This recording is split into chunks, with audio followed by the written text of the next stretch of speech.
Well, hello friends, this is Tommy Oakes and this is the Story Break. I'd like to welcome you to one of my favorite places for the Story Break. It's my front porch. If you listen carefully, you might hear a bird or two sing because there's a little bird feeder right behind me, and right now I think there's one little fella there sharing some of our bird seed.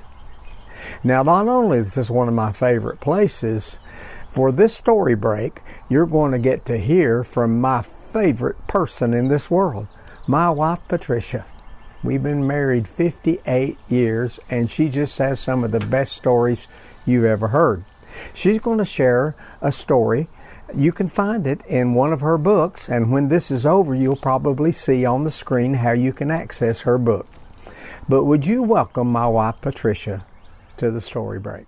This is another story about my mother, who, in my opinion, was the most perfect mother in the whole world. When she was a young girl, she grew up in Hubbard Springs, Virginia.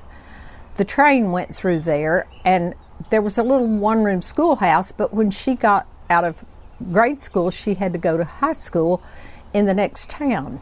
She had to ride the train.